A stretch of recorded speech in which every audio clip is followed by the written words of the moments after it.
నువ్వేంటి నాచో చాంగోరేలా ఉన్నావు? నాచో చాంగో కాదే సాగేత, అసలు నీ పాటలు ఆ ఊరు వెళ్ళినప్పుడన్నా ఈ ఊరు వెళ్ళినప్పుడన్నా ఎక్కడికి వెళ్ళి అసలు నీ పాటలే అయ్యా బాబు. నీకు తెలిసే విషయం మరి? తెలియదు. ఏంది తెలీదు? నేను ఇలాగ అక్కడే ఇక్కడ తిరగనుగా.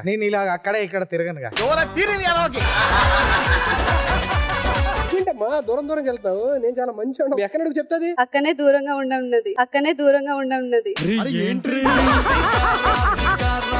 ముసుగు వెయ్యొద్దు మనసు మీద, అలుల వెయ్యొద్దు వయసు మీద, ఎగరని వాలి కుర్రాళ్ళ రెక్కలు తుఫాను వేగాలతో.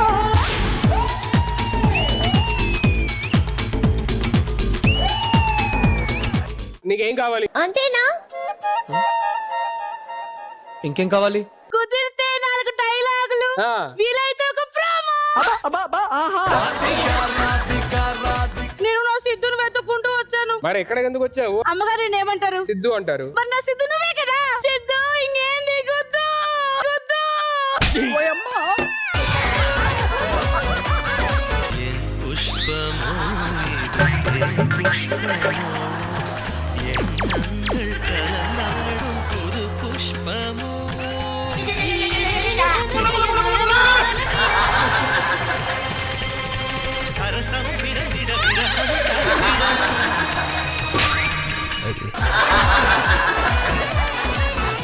తెల్లగుంటే ఒకడు తెల్ల కిందులవుతాడు, నల్లగుంటే ఒకడు అల్లారల్లరి చేస్తాడు.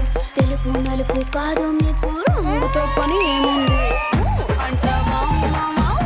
అంటావా మావా? మీరు ఎప్పుడన్నా లైఫ్ లో ఇద్దరు అనుకున్నారా ఒకళ్ళొకళ్ళు దొరికిచ్చే రోజు వస్తుంది అని చెప్పి? నీ యాంకరింగ్ జనాలందరికీ నచ్చుతుందని నువ్వు అనుకుంటున్నావా? నీ యాంకరింగ్ కూడా జనాలందరికి నచ్చుతుందని నువ్వు అనుకుంటున్నావా? ప్రశాంతంగా వాళ్ళ ఇంట్లో వాళ్ళు ఉన్న సెలబ్రిటీస్ వాళ్ళ ఇంట్లోకి దూరిపోయి హోమ్ టూర్లని వాళ్ళని ఇబ్బంది పెట్టి అది ఎంతవరకు కరెక్ట్ అని నీకు చెప్పారా వాళ్ళు?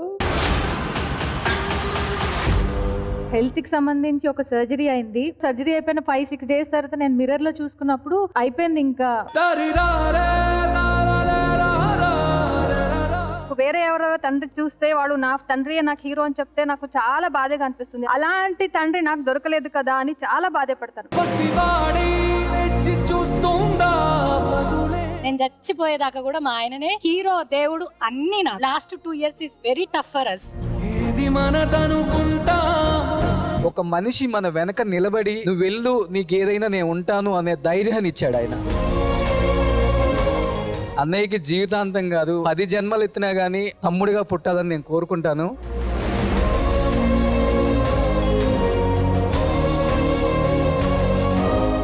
ఒక 1 year బ్యాక్ నుంచి అసలు నాకు వర్క్ లేదు.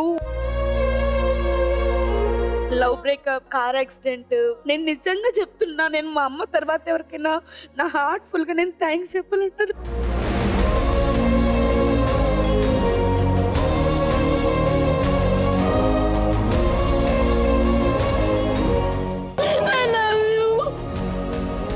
ఫ్యామిలీ స్టార్స్ ప్రతి ఆదివారం రాత్రి 7:30 నిమిషాలకు